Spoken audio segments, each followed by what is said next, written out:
প্রথম থেকে শুরু করছি। ঘটনা 1।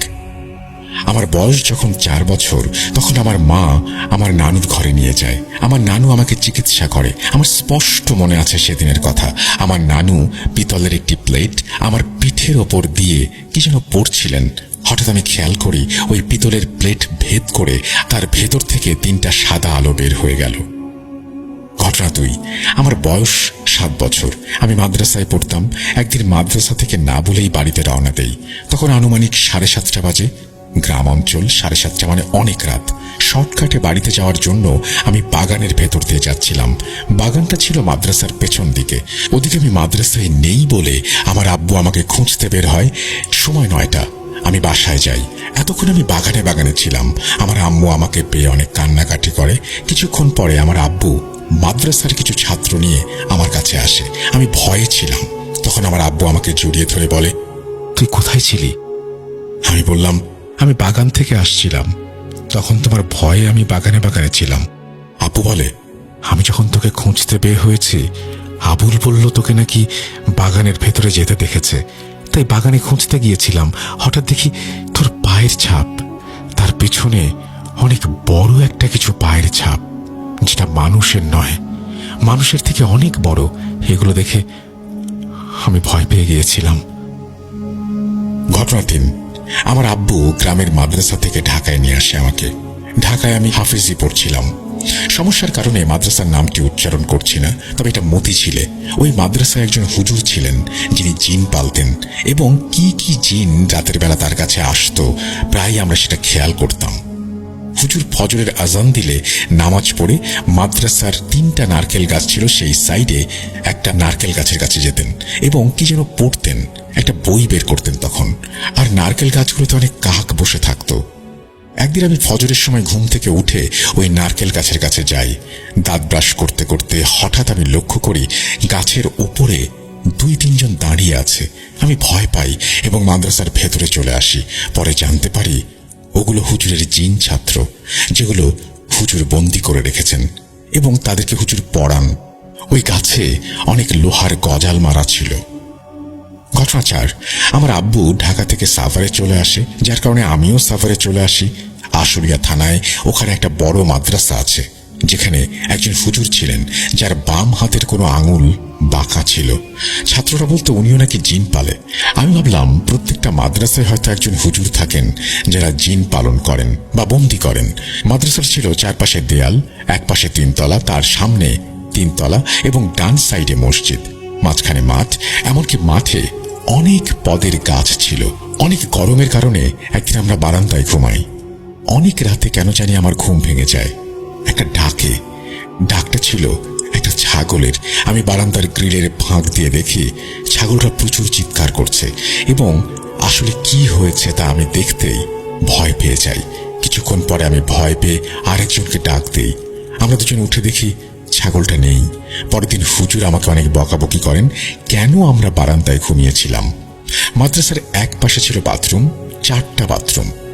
একদিন যে ছেলেটাকে আমি ডাক দিয়েছিলাম, সেই ছেলেটাকে বাথরুমের ভেতরে আটকানো অবস্থায় পাওয়া যায়। ছেলেটিকে না পেয়ে আমরা খোঁজাখুঁজি করি এবং একটা সময় বাথরুম আটকানো পাই। সেটা খুলে আমরা ছেলেটাকে বের করি। পরে যখন ওর জ্ঞান আসে, ও যা বলে সে নাকি রাতের বেলায় বাথরুমে যাবার প্রয়োজন পড়েছিল, তাই সেখানে গিয়েছিল। হঠাৎ কান্নার আওয়াজ পায় এবং ভাবতে থাকে এইখানে এভাবে কে কান্না করতে পারে। একসময় সে ধরে নেয় কোনো ছাত্র কান্না করছে এবং গিয়ে দেখে বাথরুমটাতে একটা ছেলে দাঁড়িয়ে আছে। ওদিক ফিরে এবং তার কাছে যেতেই সে যা দেখে তা দেখার জন্য সে প্রস্তুত ছিল না। দেখে বিভৎস চেহারার একজন। নিজেকে সামনে রাখতে পারে না সে, মাথা ঘুরে পড়ে যায় এবং পরের দিন ছাত্রটাকে তার বাবা মা এসে নিয়ে যায়। ঘটনা 5। বৃহস্পতিবার দিন রাতে বাসায় যাওয়ার জন্য বের হয়েছিলাম। আমার বাসা ছিল বাইপাইল বগাবাড়িতে। তার পাশে একটা ফ্যাক্টরিতে আমার মা চাকরি করত। সালটা 2014 সালের এপ্রিল মাস, বৃহস্পতিবার। বাসায় যাওয়ার পথে একটা মসজিদের পাশ দিয়ে যাচ্ছিলাম। পাশে ছিল 3টা নারকেল গাছ, একটা বেলি ফুলের গাছ। বেলি ফুলের প্রচুর ঘ্রাণ ছিল। পাশ দিয়ে যাচ্ছিলাম। আমি নিজেকে না সামলে কিছু ফুল ছিঁড়ে নেই বাসায় নিয়ে যাব বলে। কিছু রাস্তা নিচু এবং উঁচু। ওখানে একটা সিঁড়ি ছিল ছোট। আমি যখন সিঁড়ি থেকে উঠছিলাম আমি যখন সিঁড়ি থেকে উঠছিলাম আমি তখনই জ্ঞান হারালাম। যখন আমার জ্ঞান ফেরে তখন আনুমানিক মাগরিবের আজান হয়ে গেছে। যে মসজিদের পাশ দিয়ে আমি যাচ্ছিলাম ওই মসজিদের বারান্দায় আমি জ্ঞান ফিরে পাই। আমি ভাবছিলাম হয়তো কেউ এখানে আমাকে এনে রেখে গেছে। যেহেতু 8টা বাজেনি, আমার আম্মুর ছুটি হয়নি, তাই আমি আম্মুর গার্মেন্টসে চলে যাই। গার্মেন্টসের দারোয়ানকে বললাম আম্মুকে ডেকে দিতে, কিন্তু কয়েকজন লোক আসলো যারা আম্মুর সাথে কাজ করে। সবাই আমাকে দেখে জড়িয়ে ধরে এবং বারবার জিজ্ঞেস করে কোথায় ছিলাম, কোথায় গিয়েছিলাম। তখন একটা লোক আম্মু আর আব্বুকে ফোন দেয়, বলে যে আপনাদের ছেলেকে পাওয়া গেছে। আমি অবাক, সবাই এমন করে কথা বলছে কেন আমার সাথে? গার্মেন্টস ছুটি হওয়ার পরে ঘন্টাখানেক অপেক্ষা করার পর আমার আব্বু আম্মু গাড়ি নিয়ে আসে এবং আমাকে জড়িয়ে ধরে কান্নাকাটি করে, বলে কোথায় ছিলাম এতদিন। পরে জানতে পারি আমি 2 বছর হয়েছে হারিয়ে গেছি। অনেক পেপারে এবং কাগজপত্রে ছাপানো হয়েছিল আমাকে নিয়ে। ওখান থেকে হারিয়ে গিয়েছি, তাই আব্বু আম্মু ওখান থেকে ঢাকার টিকাতলিতে চলে আসে। তখন 2016 সালের এপ্রিল মাস। কি হয়েছিল আমার সাথে আমি জানি না, তবে আমার জীবন থেকে 2 বছর একদম হারিয়ে গেছে। বাসায় গিয়ে আম্মু আমাকে দুধ দিয়ে গোসল করায় এবং নতুন কাপড় পরিয়ে দেয়। ঘটনা 6। তারপরে আমার আর মাদ্রাসায় পড়া হয়নি। আমি বাড়িতে চলে আসি, হাতের কাজ শিখব, তাই আমার আব্বু আমাকে একটা সাইকেল কিনে দেয় যাওয়া আসার সুবিধা হবে বলে। একদিন সন্ধ্যার পরে আম্মু ডেকে বলে, ওই যে তোর এক নানু আছে না, সে মারা গেছে, তার জানাজা আজ, তুই চলে যা, তাড়াতাড়ি এসে পড়িস। তার জানাজা ছিল ঈশার নামাজের পর, তাই আমি ঈশার আজান দেওয়ার সাথে সাথে বের হয়ে পড়ি সাইকেল নিয়ে। আমার গ্রামের যে মাদ্রাসা ছিল যেখানে আমি পড়তাম, মাদ্রাসার সাথে বড় একটা খাল আছে, যেটার কথা আমি আগেই উল্লেখ করেছি। খালটা পার হওয়ার জন্য একটা ব্রিজ আছে। আমি ব্রিজটার ওপর দিয়ে যাচ্ছিলাম, তখন একটা লোক আমাকে ডাক দেয়। লোকটাকে আমি আগে কখনো দেখিনি। লোকটাকে আমি সালাম দেই। লোকটা বলে, কই যাচ্ছ? আমি বললাম, আমার এক নানু মারা গেছে, তাই যাচ্ছি তার জানাজায়। লোকটা আমাকে বলে, সাবধানে যেও। আমি যেন যাওয়ার পথে কোথাও না থামি বা সাইকেল দিয়ে যেন না নামি, এটা বলে লোকটা চলে যায়। লোকটার কথায় আমি একটু অবাক হই। আমি চললাম নানা বাড়ির উদ্দেশ্যে। আমার যে নানু মারা গেছে সে ছিল আমার আপন নানুর চাচাতো বোন। আমি যাচ্ছিলাম মেইন রোড ধরে, অনেক দূরে দূরে লাইট লাগানো। এক লাইট দিয়ে আরেক লাইট পর্যন্ত যেতে মাঝখানে অন্ধকার। আমার সাথে একটা টর্চ লাইট ছিল, ফোনের চার্জ ছিল না, তাই বাসায় রেখে এসেছিলাম।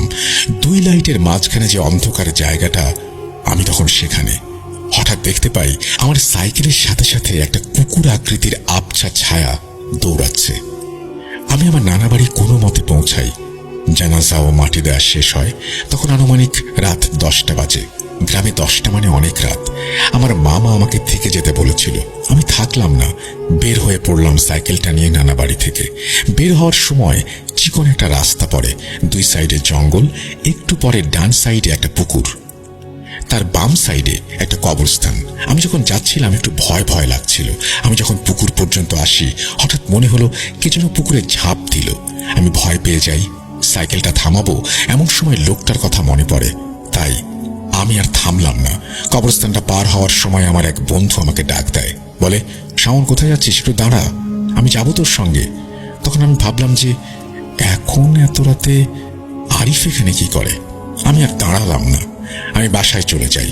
যাওয়ার পরে আমি হাত মুখ ধুয়ে শুয়ে পড়ি। ভাবছি কি হলো আমার সাথে। হঠাৎ অনেক রাতে আমার রুমে কারো আওয়াজ পাই।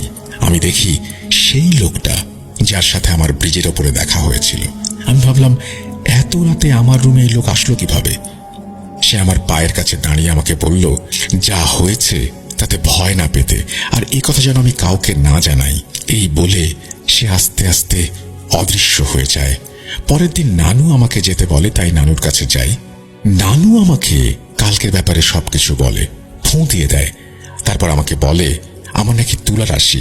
আমার সাথে নাকি ছোটবেলায় 3টা পরী ছিল, তাদেরকে নানু ছোটবেলাতেই পিতলের প্লেট, মোমবাতি আর একটি পাথর আরো কিছু জিনিস দিয়ে তাড়িয়ে দিয়েছে, যার ফলে আমি দেখতে পেয়েছিলাম 3টা আলো বের হয়ে যাচ্ছে। পাথরটি ছিল জিনের পাথর, যেটা নানির কাছে এতদিন ছিল। কিছুদিন আগে জিন সেটা নিয়ে গেছে। এগুলোর মাধ্যমে আমার থেকে তাদের তাড়িয়ে দিয়েছে, কিন্তু তারা আমাকে নিয়ে যায়। তার জন্য নানু আমার সাথে একটা জিন দেয় আমাকে পাহারা দেবার জন্য। সেই জিনটি আমাকে পথ দেখিয়ে নিয়ে গিয়েছিল এবং সাইকেল থেকে নামতে নিষেধ করেছিল, কারণ কোনো একটা সমস্যার কারণে নাকি সে আমার সাথে আসতে পারেনি এবং রাতে আমার সাথে দেখা করে।